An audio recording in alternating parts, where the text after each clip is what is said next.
out, Alycats and viewers. So today I decided, hey, let's just make a video about my PS3 Exclusive Collection. Like, these are games that are only available on the PS3 right now, and yes, they might be on PC, which I'm a console gamer, so just keep in mind this is a console list, so if it's on PC, I'm just including it in the console list.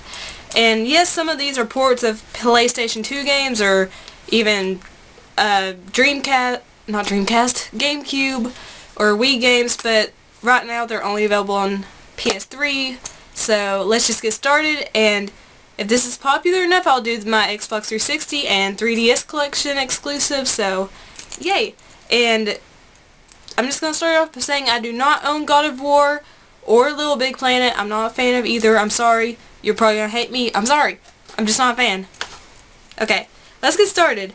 And the first three games, yes, I'm including them all like in one package, is the Uncharted series. And the first one I still haven't printed off a cover for. But this trilogy is one of my favorite in all of gaming history. I love the Uncharted series. I love the exploration. I love the cinematic quality to the game. I love the characters. Nathan Drake is the hottest male video game character ever. You cannot dispute me on this. You can't. You will not win. But I love it. Yes, the gunplay is a little weak in these games, but Naughty Dog are masters at their craft. They make a great cinematic experience. They make a great story. They make you fall in love with their characters. You want to see what happens next. And I absolutely cannot wait for Uncharted 4 when it comes to PS4. Ah! Girly shriek. Fangirl. But I love these games. I love them, I love them, I love them. I can't recommend them enough. And 2 is actually one of my favorite games of all time. In order of greatness, it's 1, 2, 3, literally. That's how, well, I just totally screwed that up. Order of greatness is 2, 3, 1. 1's the least great, but it's still good. 2's the best, and 3's in the middle. But they're all great. Pick them all up. Love them. Cherish them. Make love to them. I didn't just tell you to make love to your games. Next up, 3D Dot Game Heroes. And I haven't played all of this because I have a huge backlog. I love it though. It was developed by Silicon Studios, who just released Bravely Default. And it was published by Atlus, and in Japan, From Software published this. And From Software made Demon Souls and Dark Souls. But basically, the story in this game, you pick a character out of a huge selection, and everything's made out of pixels, so it's so cute. It's super cute. But the story is you're in Dotlandia, and the king has decided that he's tired of his kingdom being in 2D, so the kingdom is suddenly in 3D. It's kind of like a Zelda-ish game. You go to dungeons, and you have to find weapons and backtrack, and you have to defeat a boss at the end of each dungeon, and you just get better equipment. You can improve your sword by making it longer or wider. It's just such a cute game. I mean, I love it. I love it so much. It's so cute. It's gorgeous. Not a lot of people actually have played this, but it's one of the best PS3 exclusives out there. Like, I mean, just the creativity that's put into this game is so admirable, because this game is a masterpiece, and it makes me sad to think that not a lot of people have played this. So pick it up, please, if you're a PS3 owner. Give it some love. Show them that you love it. Especially if you like Bravely Default. Come on, you gotta own another Silicon Studios game. Am I right? Next up, another game that doesn't get a lot of love, is pretty underrated, but that's Valkyria Chronicles. And when I say it doesn't get a lot of love, I mean by people that haven't actually played the game. People that play the game fall in love with this game. Every single one. Every single one, trust me. But a lot of people are scared to even play this because it's a strategy RPG, which means you have to be strategic. You have to think, or else your troops will die. And you have to start all over from the beginning of the chapter. And I love how this game is set up. It's set up like a book, like a novel.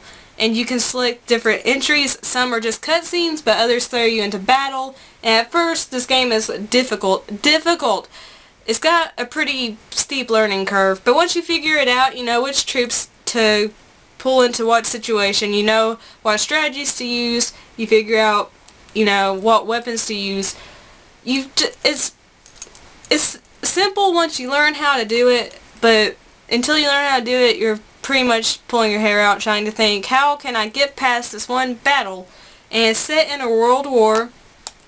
The story is great. I mean, it can bring tears to your eyes, trust me.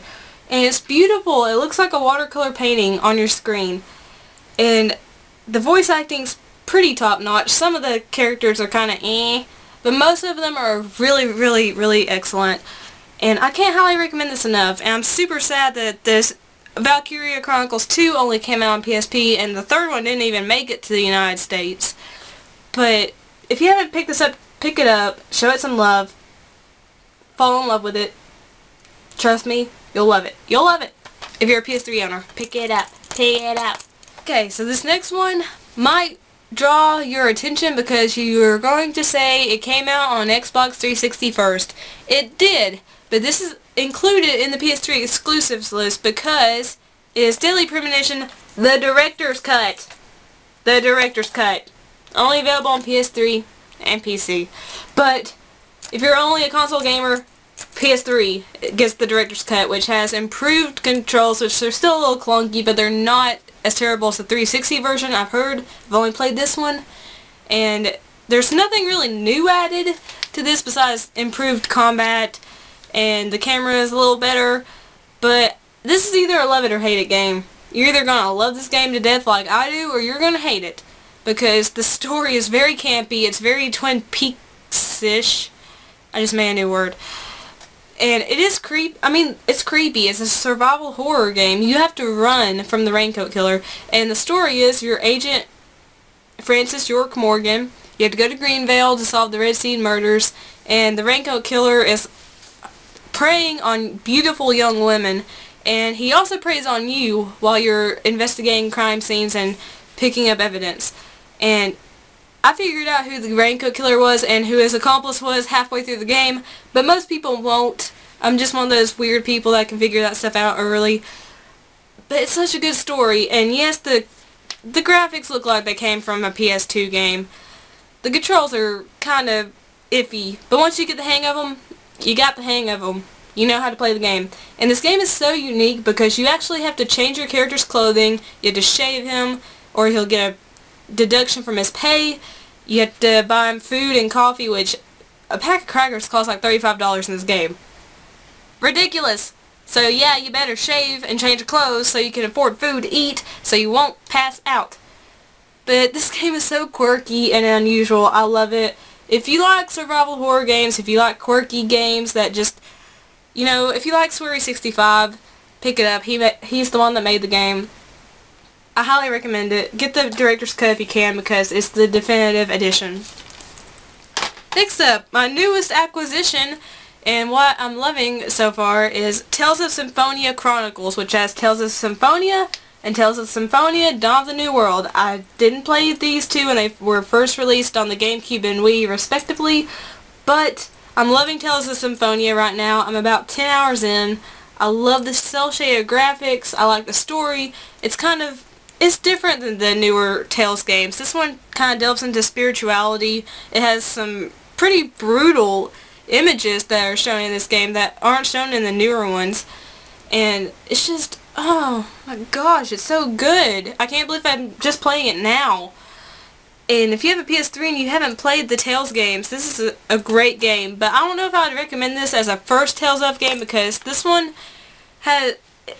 The newer iterations have improved combat and some other new things that make playing easier if you're a newcomer. This is still a great game, don't get me wrong. It's just not as newcomer friendly as some of the newer ones like Vesperia or Xillia.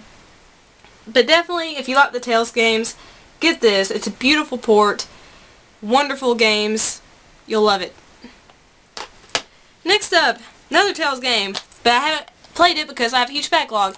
Tales of Grace's F. I've heard this one is a little more light-hearted than Xillia or Vesperia, and it's got a great battle system. Everyone says this Tales game has the best battle system of them all, and I'm super excited to play it.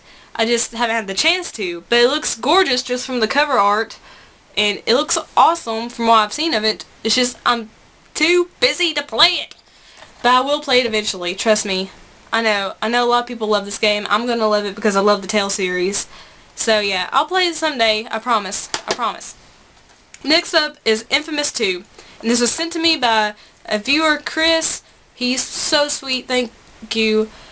And I don't know if you're even still watching my videos. If you are, leave a comment. But he sent it to me about a year ago, and I played the first Infamous and liked it, but I love this one. The graphics are improved, the gameplay is improved, and I just love the Infamous series. I can't wait for Second Son to come out, which, by the way, you should expect a collector's edition unboxing for that.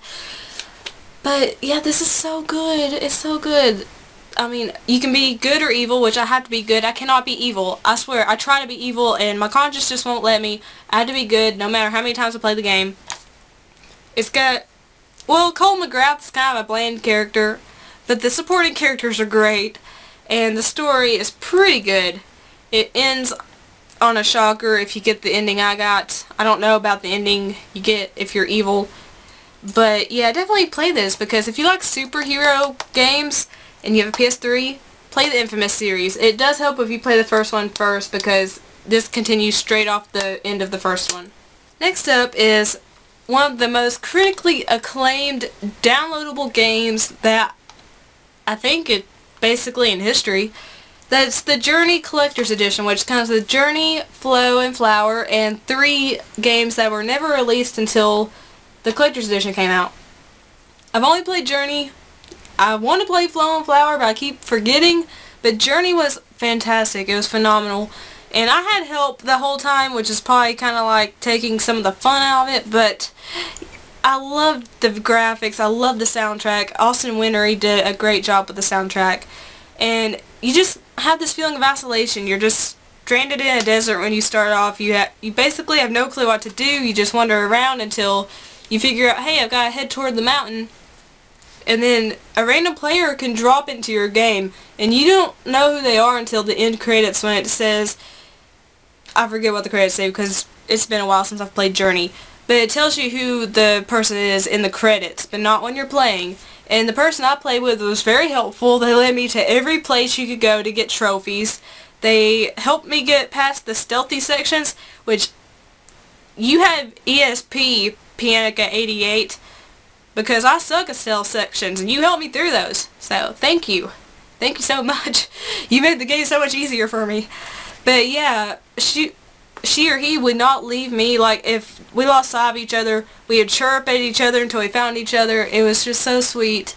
It made the game so worthwhile. And yeah, this is going for like 20 bucks now. So yeah, you get 6 games. Definitely pick it up. It's wonderful. It's phenomenal. Trust me. And it's very short. It's only about 2 hours long, Journey itself. I don't know about Flow and Flower. This was one of my favorite games, Metal Gear Solid 4 Guns of the Patriots. And yes, this is a very talky game. There's a lot of cutscenes. And yeah, some of them are 90 minutes long. But they're epic. So it doesn't matter to me. But a lot of people don't like story-driven games. They don't like cutscene-heavy games. And I understand that. This game has really excellent gameplay. You can be either, you know, very, very, very action-oriented. You can be very stealthy, or you can be a mix. I was kind of a mix, because I suck at stealth, but I didn't want to go balls-out action in this game, because that's just not the Metal Gear Solid way. But this is basically telling the tale of Dying Snake, as they call him. Old Snake, Dying Snake. And it's just, it's sad, it's funny, it's heartwarming. You see Ryan, you fall in love with him even more. I didn't mind him in MGS2. A lot of people did. Ryan didn't bother me in that game, okay? And he was even more badass in this one. And you just get a wonderful, wonderful send-off to a lot of great characters, which kind of, it's wonderful. It's one of the PS3's swan songs. It's a great game. So if you like really, really great story-driven games, and you don't mind a lot of cutscenes, then pick this up. It's a beautiful, graphically beautiful game, but you probably need to play the previous Metal Gear Solid games, because the story of the franchise is just so twisty, and there's so many different elements that's kind of confusing if you just pop this in and you're like, what the heck is going on? I don't know who these people are. It's going to help you if you play the HD collection, or you get the PS2 games, or whatever. It's going to help. But if you played those, haven't played this one, pick it up. It's amazing. Amazing. Amazing. Hideo Kojima is a genius. Next up is Tales of Xillia, my second favorite Tales of game. And this is actually the first one that lets you choose between two protagonists. You could either be Jude Mathis or Mila Maxwell. I was Mila, of course, but I need to go and play Jude's story. And it took about 25 hours. So it's pretty lengthy, but not as lengthy as Tales of Vesperia. It's gorgeous, of course. The graphics are great. A lot's been improved since Vesperia. Different story. The story is phenomenal. Stories are always phenomenal in Tales games. And the combat, of course, is, you know, very active. You do move on an axis, but you can pretty much do whatever you want. You can block, you can attack. It's not constrained to a turn-based system, which I love. I love some turn-based games, but I like it when I'm able to move and attack freely. And the Tales sub-series lets me do that. And I love the characters in this one. I love them. And I can't wait for Tales of Xillia 2 to come out finally. Finally. I need it. I need it to feed my addiction. I didn't just kiss my game. No. Now we're coming up on the last 3 games. So yay. Long video, I know, but I have a lot of exclusives. But this is one... I've said this so many times in this video. One of my favorite games ever. The Last of Us. Another Naughty Dog masterpiece. And this is totally different from Uncharted. When this came out, a lot of people were thinking, oh, it's going to be Uncharted with zombies. No. This is a phenomenal story. It breaks your heart right from the beginning. And it's tough. The Uncharted series is relatively easy. This one is difficult. On normal, you're going to get your ass handed to you more times than you can count. Because these clickers and infected are not to be messed with. The human enemies are not to be messed with. Because this is a true survival horror experience. Because you have limited ammo, limited health, you don't regenerate your health, and it's very, very difficult to find ammo and health resources and just stuff to make shivs or, you know, bombs. It's very hard to find those, and when you do, it's only like 1 or 2. You might have 4 bullets, and you go into a room, and there's 10 enemies, and they all have unlimited ammo, and you have 4 bullets, and you're like, okay, I'm screwed. So then you have to use bricks and balls to bash the brains in. And that doesn't even kill them. But this is a phenomenal game. The story is incredible. The graphics are gorgeous. It's amazing. And it's long, too. It's about 12 hours long. It goes through an entire year in the game. You get to play as both Joel and Ellie. You get to see their relationship deepen. And it's just so moving. It's so moving. And the Last of Us DLC, Left Behind, is great. So if you've played Last of Us but haven't played the Left Behind DLC, play it. Play it, play it, play it, play it, play it, play it. It's some of the best DLC I've ever played. And this is one of the best games I've ever had the pleasure of playing. There I go. I'm speaking correctly now. I'll probably screw up in a minute. Next up, Kingdom Hearts 1.5 HD Remix. Now, I never played a Kingdom Hearts game before. I got this. I've played some of the first Kingdom Hearts, but then I got my backlog started and I stopped. I need to play it some more, but I love it so far. It's basically Final Fantasy meets Disney, which I love. I love Disney. I've never played a Final Fantasy game before, but I like this. I like the battle system. I like the graphics.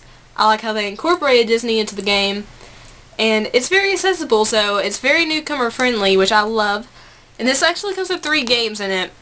Kingdom Hearts Re-Chain of Memories, and Kingdom Hearts 358 Days Over 2. Just be warned though, 358 Days Over 2 is non-playable. You can only watch it, which means it's all the cutscenes put together in a movie. You do get trophies for watching 358 Days Over 2, but you don't actually get to play it. The other 2 you do get to play though, and they are coming out with the 2.5 remix and Kingdom Hearts 3 eventually sometime. Probably like in 2015 or 16. But yeah, I love this so far. Even though I haven't gotten very far in it and I haven't finished it, I love it. I do have the limited edition art book packaging. I love it. So pick it up if you like Kingdom Hearts, or if you're even interested in it slightly, pick it up because it's great. And my last PS3 exclusive is Ni no Kuni, Wrath of the White Witch. Yes, it's in the lovely Greatest Hits box art. Oh well. I waited too late to get it. I've only played a little bit of it, but it's great so far. Great. Phenomenal. I've said that about every freaking game, but it is. And this was made by Level 5 Studios, who have created the White Knight Chronicles series, the Professor Layton series, Dark Cloud. They made Dark Cloud, right? I could be wrong. But yeah, this is a collaboration between Level 5 and Studio Ghibli, who makes all these great animated films like Spirited Away, Howl's Moving Castle, Castle in the Sky, Kiki's Delivery Service. They've done all those. And it's beautiful. I love it. And from the very beginning of the game, you're teary-eyed, like it's even grown men cry at this game, okay? But it's kind of a mix between the Pokemon games and the Tales of games. And at first I wasn't too crazy about the battle system, but now I'm getting used to it, and I like it. And I'm not very far into it though, so I can't really give much judgment on it, but it's a beautiful, moving game. It's pretty simplistic. It does get challenging during boss fights, but the story is what makes this game, and the graphics are what made this game, and is worth it. So if you're a Studio Ghibli fan, if you're a JRPG fan, pick up Ni no Kuni, even if you have to get the ugly greatest hits box art. It's definitely worth it. Trust me. So those are my PS3 exclusive games. I don't know how many I had, but they're all in a pile on the floor now. So if you like this video, click the thumbs up button. Let me know if you want to see a 360 and 3DS exclusive video. And subscribe if you haven't subscribed yet, because Alycats are awesome people, and I try to make epic videos of epic geekiness. And I get too excited a lot and mess up my words. That's fine, because people screw up all the time, you know. Not everyone has haters like I do, but you know, people screw up. So subscribe. And favorite the videos of your friends and family, and tell strangers on the internet can see. And share me as long as you do it nicely. I love each and every one of you so much. Thank you for your love and support. Peace and kisses. Bye.